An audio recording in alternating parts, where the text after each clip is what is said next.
The Sultanate marks the Arab Water Day and World Wildlife Day to highlight its efforts in preserving water resources and the environment. And 6 research projects from the Sultan Qaboos University win the Omantel scholarships for research projects in nanotechnology, communications and information.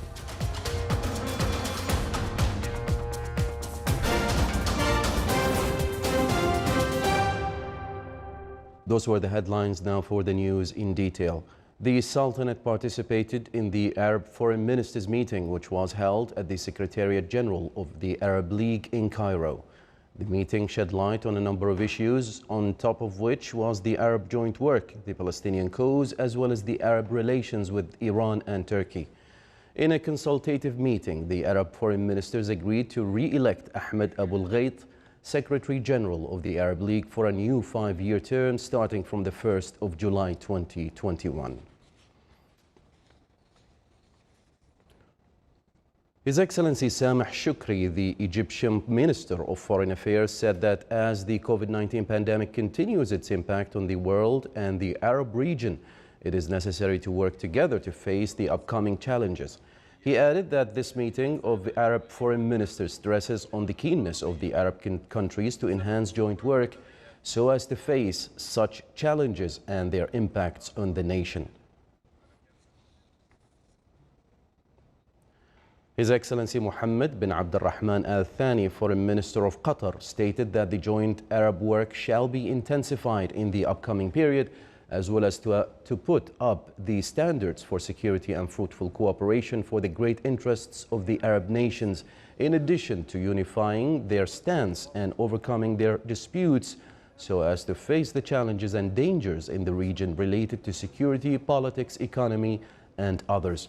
He further stressed on keeping up the joint work so as to achieve the aspirations of the Arab nations, as well as keeping peace, stability, and development in the region.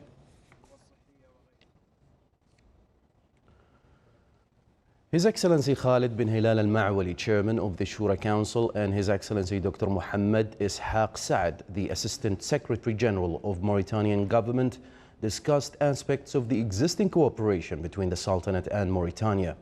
They as well reviewed the joint bilateral relations between the two countries and ways of developing them in various fields.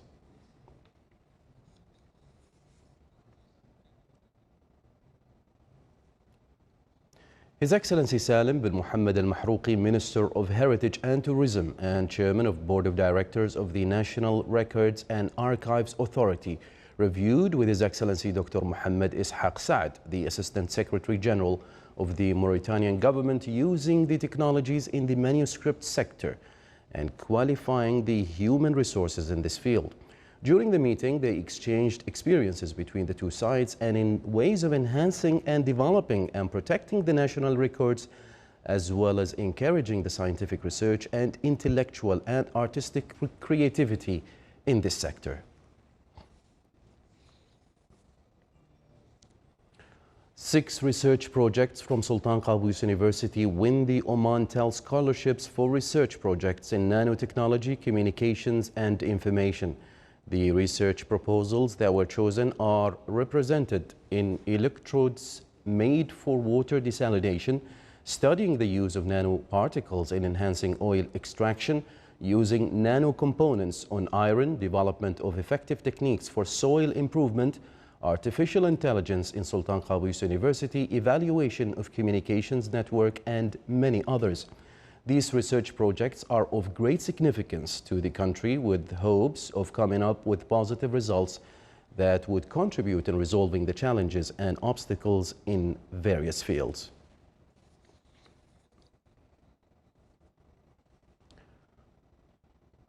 The Ministry of Health announced that the total number of COVID-19 cases registered in the Sultanate reached 142,527, while the total number of deaths reached 1,583. The total recovered cases reached 133,138. The ministry indicated that the total number of inpatients reached 188, of which 77 are in intensive care units. The reduction of hours of commercial activities nationwide will start tomorrow. These tightening restrictions are part of the Sultanate's efforts to combat the COVID-19 pandemic and its new variants. More details in the following report.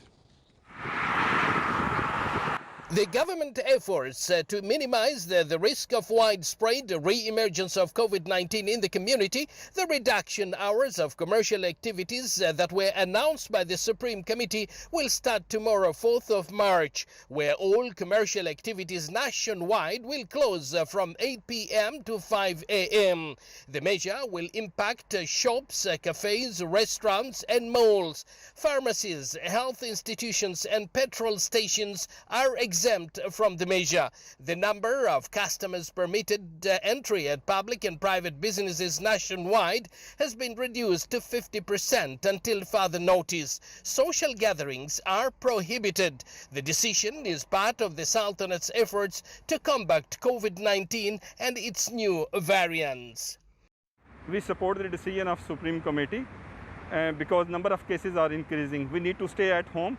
And this is urged from all of you, please stay at home and follow the precautionary measure and all SOPs so that we can save ourselves betterly. School students will continue to receive education in government schools through distance learning from Sunday 7th of March until Thursday 11th of March 2021. During this period, the developments in the pandemic situation in schools will be evaluated.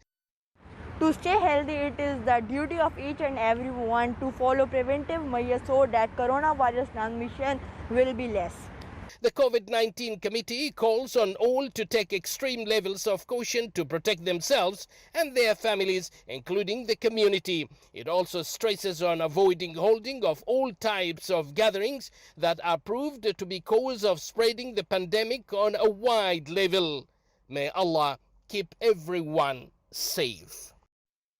Under the theme Save Water to Achieve Sustainability, the Sultanate participates in the 3rd of March of every year with its Arab counterpart celebrating the Arab Water Day, which seeks the cooperation of all institutions and individuals in preserving this resource and enhancing their awareness of its issues.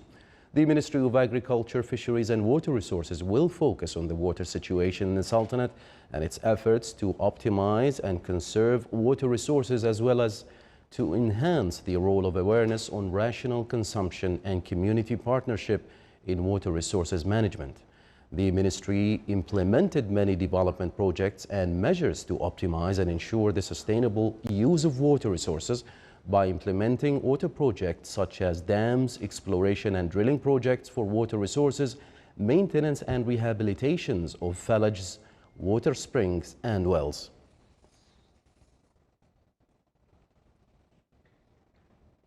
The Sultanate joins the countries of the world in celebrating the World Wildlife Day, which falls on the 3rd of March of every year. It aims to raise environmental awareness about wild animals and plans to ensure that international trade does not threaten the survival of these species. The Environment Authority is keen to raise awareness of the protection of the wildlife and plant life, as well as highlighting the threats and risks they face, and publicize the efforts made in this regard.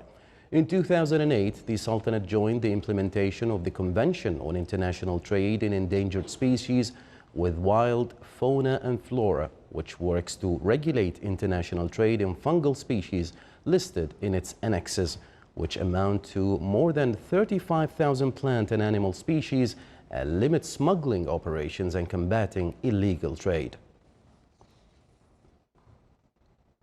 The Sultanate today celebrated the Omani Artisans' Day in recognition of the importance of the crafts industry to serve the developmental and future economic goals of the country. More details in the following report. The 3rd of March every year is marked as the Omani Craftsman Day. This occasion is celebrated to promote the national craft industries and cultivate artisan skills in various fields to generate crafts projects of economic added value. 3rd of March is the Omani Handicrafts Day. We are all celebrating this day today, and there is more than 24,000 of handicrafters are registered with us. The authority, SMS authority, is providing all kind of supports to these people, training, marketing, all type of supports, and they try to lift them up to be SMEs. And trying to develop their products to be as international standards. That's to expand locally and also internationally. The great attention placed on the traditional craftsmanship yielded passionate Omani talents who were able to master the profession in all its components while constantly working on developing their products. All Sultanate of Oman celebrate for the Omani crafts. The Sultanate of Oman, the development, all the handicrafts in Oman, in men's and women's, and there are more than 14 crafts in Oman. I am silversmith, but especially on Omani khanjar. We made all the Omani khanjar in different shape, and I am also make the women's jewelry, but I'm especially for khanjars.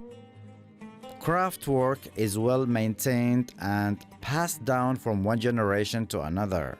Until the end of 2020, the number of artisans in the Sultanate reached more than 24,000, 88% of which are females. Celebrating the Omani Artisans Day confirms the importance of this legacy of the Omani traditional heritage and its role in enhancing the national income. صالح بخلفان الرحبي, Sultanate of Oman Television, Muscat.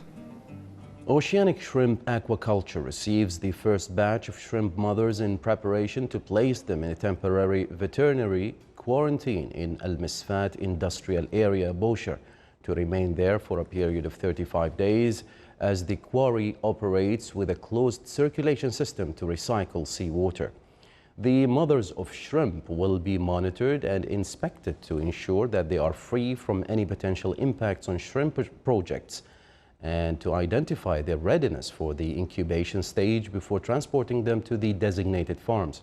The company is currently managing and completing a number of shrimp cultivation farms in the wilayas of Ja'lan Bani Bu Hassan and Ja'lan Bani Bu Ali in the South Sharqiya Governorate, and it is expected that the cultivation operations will start at the beginning of April.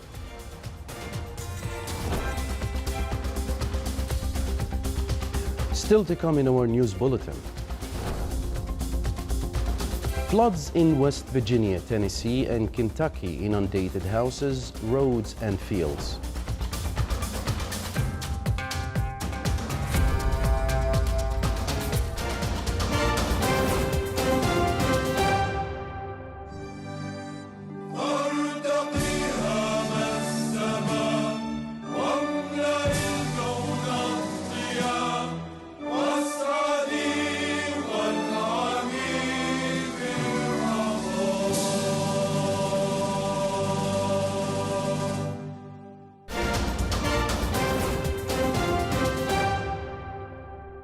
Welcome back to the news from the Sultanate of Oman Television. According to data released today, the novel coronavirus has killed more than 2.54 million people since December 2019. At least 114.71 million cases of coronavirus have been registered. Yesterday, 10,558 new deaths and 406,096 new cases were recorded worldwide. The United States remains the worst affected country with 516,616 deaths. Other hardest hit countries are Brazil with 257,361 deaths, Mexico with 187,187, India 157,346, and the United Kingdom with 123,296 deaths. Europe overall has 860,055 deaths. Latin America and the Caribbean 683,590, Asia 257,503, the Middle East has 104,777 deaths, and Africa recorded 104,379. The leader of the opposition in the United Kingdom, Sir Keir Starmer, today pressed Prime Minister Boris Johnson on plans to cut aid to war-torn Yemen by 50%, as well as Britain's arms sales to Saudi Arabia. Johnson defended his country's actions on arms sales, saying they followed consolidated guidance. Johnson also stood behind plans to slash aid to Yemen, citing national priorities in the wake of COVID-19 pandemic, adding that the UK continued to be one of the highest contributors of international aid in the world. Yemen's war started in 2014 when the Houthis seized the capital Sana'a and much of the country's north. An Arab-led coalition intervened months later to dislodge the rebels and restore the internationally recognized government. The conflict has killed some 130,000 people and spawned the world's worst humanitarian disaster. In the last 5 years, Mr. Speaker. Kenya received just over 1 million doses of a COVID-19 vaccine in the first batch from the global COVAX initiative that was created to ensure that low and middle-income countries have fair access to vaccines. Some 1.02 million doses of the AstraZeneca vaccine arrived in Nairobi early today. Kenyan Health Minister Mutahi Kagwe expressed excitement and optimism that the vaccines would help stop the spread of the coronavirus that has forced the East African country to partially lock down its economy with devastating consequences for many citizens. The vaccines will first be administered to medical workers, following by teachers and police officers. Chief of Communications at UNICEF Kenya, Andrew Brown, said that the African country will receive 3.5 million doses under the World Health Organization's COVAX scheme. He added that the scheme aims at providing 1.3 billion virus vaccine doses to low and middle-income countries in 2021.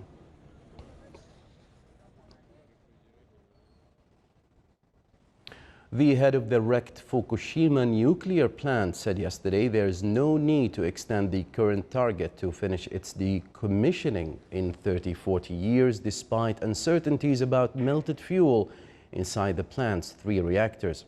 10 years after its triple meltdowns following the March 2011 massive earthquake and tsunami, the Fukushima Daiichi plant has stabilized but faces new challenges. Nuclear regulators recently found fatal levels of contamination in the reactors.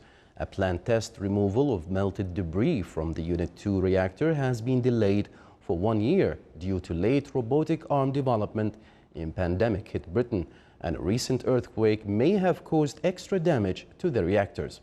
About 900 tons of melted fuel debris remain inside the 3 damaged reactors at the plant, and their safe removal is a daunting task that its operator, Tokyo Electric Power Company, and the government say would take 30 to 40 years to finish. The removal of spent fuel units from cooling pools is already beginning or being delayed for up to 5 years.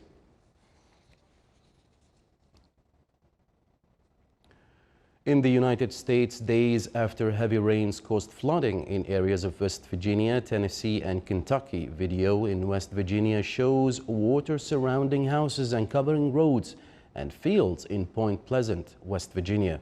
Point Pleasant is along the Ohio River, and drone aerial video shows the river overflowing its banks and covering tree-lined areas. This is the Sultanate of Oman Television. Before we end tonight's bulletin, here are the main headlines once again. The Sultanate participates in the Arab Foreign Ministers meeting in Cairo. The Sultanate marks the Arab Water Day and World Wildlife Day to highlight its efforts in preserving water resources and the environment. And 6 research projects from the Sultan Qaboos University win the Omantel scholarships for research projects in nanotechnology, communications, and information. And with that, we come to the end of tonight's news bulletin. We would like to remind you once more to keep following the precautionary measures of wearing face masks, washing hands, and keeping physical distancing from each other. From all of us here at the newsroom and the studios, it's good night and stay safe.